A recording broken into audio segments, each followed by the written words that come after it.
ओम नमः शिवाय। हर हर महादेव। भगवान शिव माँ पार्वती से बोले, हे देवी, अब मैं इस पंचाक्षरी मंत्र के स्वरूप का वर्णन करता हूँ।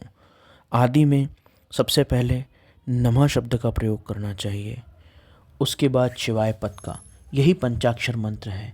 ये समस्त श्रुतियों का सिरमौर है, संपूर्ण शब्दों का सनातन बीज है। यह विद्या पहले मैंने ही प्रदान की थी, इसलिए ये मेरे स्वरूप का प्रतिपादन करने वाली है। इसका एक देवी के स्वरूप में भी ध्यान किया जा सकता है। उन देवी का स्वरूप तपे हुए स्वर्ण के समान है। यह चार भुजाओं, तीन नेत्रों से सुशोभित है। इनके मस्तक पर बाल चंद्रमा का मुकुट है। दो हाथों में पद्म और उत्पल है, अन्य हाथों में वरद और अभय की मुद्रा है। मुखाकृति सौम्य है। यह समस्त शुभ लक्षणों से संपन्न, संपूर्ण आभूषणों से विभूषित है। श्वेत कमल के आसन पर विराजमान है। इनके काले घुंघराले केश हैं, बड़ी शोभा पा रहे हैं। इनके अंगों में 5 प्रकार के वर्ण हैं, जिनकी रश्मियाँ प्राप्त हो रही हैं: पीत वर्ण, कृष्ण वर्ण, धूम्र वर्ण, स्वर्णिम तथा रक्त वर्ण। हे सुमुखी, यह सभी मंत्र बीज स्वरूप ही हैं, तथापि इनमें दूसरे अक्षरों को बीज मंत्र समझना चाहिए। दीर्घ स्वरपूर्वक जो चौथा वर्ण शी है, वह इस मंत्र का कीलक है। पांचवा वर्ण जो वा है, वह इस मंत्र की शक्ति है। इस मंत्र के ऋषि वामदेव हैं। इसका छंद पंक्ति है: हे वरानने, भगवान शिव अर्थात मैं स्वयं ही इसका देवता हूँ। हे वरारोहे, गौतम, अत्रि, विश्वामित्र, अंगिरा, भरद्वाज, ये नकार आदि सभी वर्णों के अलग अलग क्रमशः ऋषि माने गए हैं। गायत्री, अनुष्टुप, त्रिष्टुप, बृहति और विराट, ये उन पांचों अक्षरों के अलग अलग छंद हैं। इंद्र, रुद्र, विष्णु, ब्रह्मा और स्कंद, ये उन मंत्रों के देवता हैं।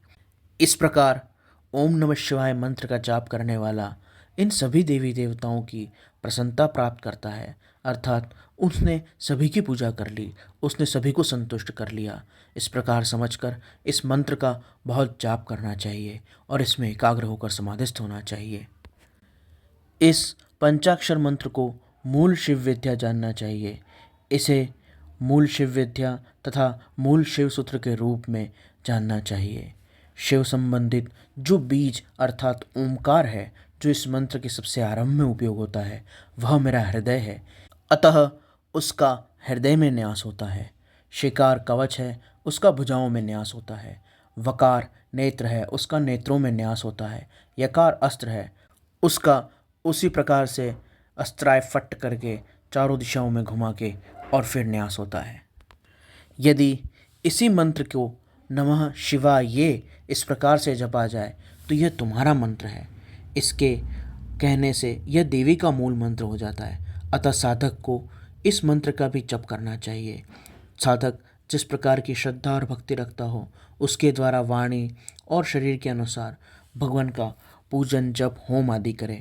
मन आदि के भेद से यह पूजन भी 3 प्रकार का है: मानसिक, वाचिक और शारीरिक। जैसा जप व्यक्ति कर पाए, उस प्रकार से जप और पूजन करना चाहिए। हे देवी, जिसकी जैसी समझ हो, जितनी बुद्धि में हो, जितना समय मिल सके, जितनी शक्ति, संपत्ति, उत्साह और योग्यता हो, जितनी प्रीति और रुचि हो, वह उसके अनुसार, शास्त्र विधि के अनुसार, जब भी, जहाँ भी, कैसे भी, जिस प्रकार की साधना द्वारा मेरा पूजन भजन करता है, वह उसकी पूजा, वह उसकी भक्ति, वह उसका ध्यान, वह उसका जप उसको मोक्ष प्राप्त करा देता है। सुंदरी, मुझ में मन लगाकर जो कुछ क्रम या विक्रम से किया गया हो, वह कल्याणकारी है, वह मुझे प्रिय होता है। तथापि जो मेरे भक्त हैं, जो कर्म करने में अत्यंत असमर्थ नहीं हो गए, उनके लिए शास्त्रों के नियम बनाए हैं, अतः उन्हें संपूर्ण नियमों का पालन करते हुए जाप करना चाहिए।